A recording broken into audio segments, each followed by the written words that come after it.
As a parent, I feel the deep pain of their loss.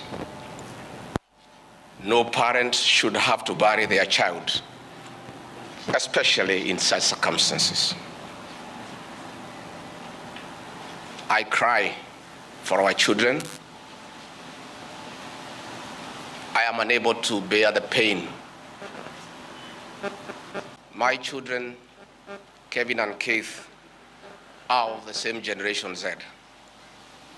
I want to put myself in the shoes of parents who have lost their young children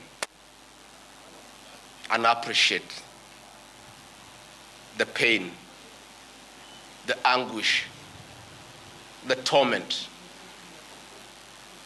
Innocent young children whose only crime was to air their views in a democratic country.